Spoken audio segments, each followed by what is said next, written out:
Today, we're going to talk about The Conductors by Nicole Glover. This is a debut novel. I received an e-arc of this from NetGalley. Let's get into this. So, at the top of the video, I won't talk about any of the components or the synopsis. Let's just talk about my experience in case you don't like to know a lot, but you want to know how I felt. I did buddy read this with Ashley from Doesn't Have a Degree in Reading, so I'll link her down below, and I had fun. It was a good time. I read it a lot while working out on my commute to work. It was very engaging, which is really what I needed when I picked this book up. I needed a book that was enjoyable and fun. So that's what I'll say my experience was, and now I'll talk about a little bit about what is this book.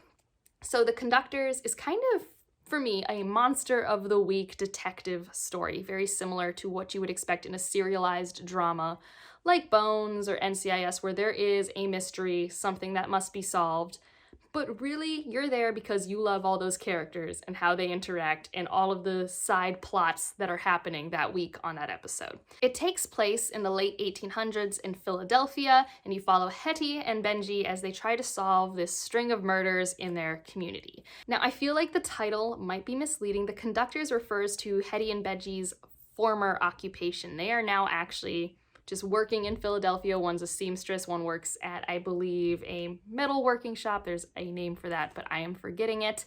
But in the past, they were conductors. They brought other former slaves from slavery into freedom. That was their job.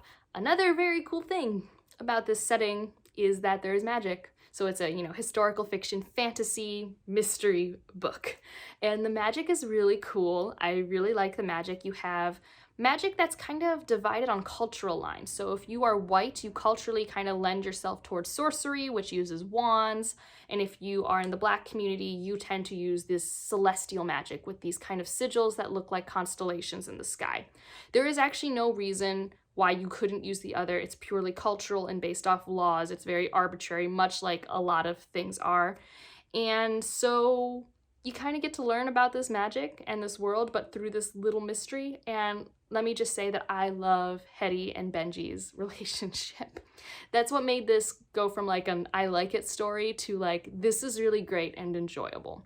Because I love their partnership and their relationship. When you start this story, you can tell they have this close bond, but there is stuff that still needs to develop with them. It's this very like slow burn interaction. Like when you meet them, they're married, but they're married for convenience, and you don't know what that convenience is and why they aren't romantically involved. And so you get to unpack that. And for me, unpacking this relationship and figuring out what makes them click, what makes them work, why did they fall into each other's lives, was a bigger mystery intrigue for me than the actual mystery.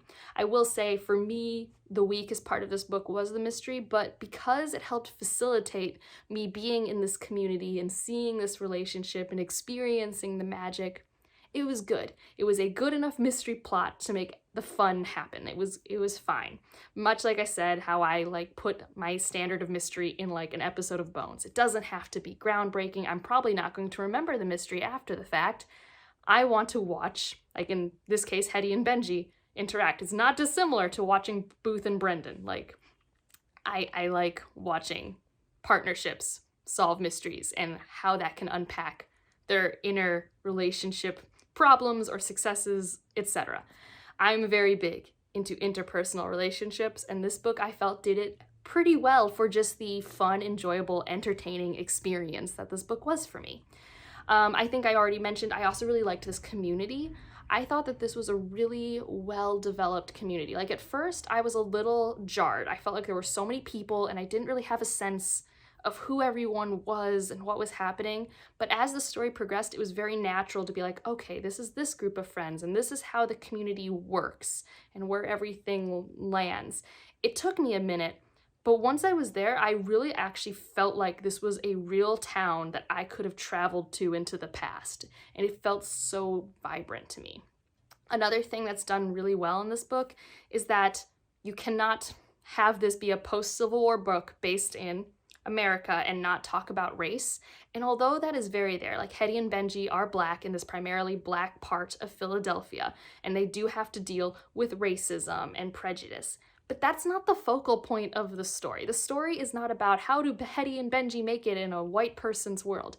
No, it's about them trying to figure out why these murders are happening in their community, and yes, occasionally they have to deal with white people, and it's not great.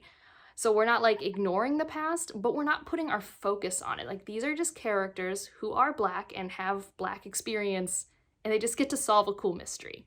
Like, and you just get to see this community exist. And I personally really like that. Obviously not Black, so I can't speak to the representation in this story, but I just thought that was very refreshing to not have a story about Black characters in a time post-slavery having to have that be the central point.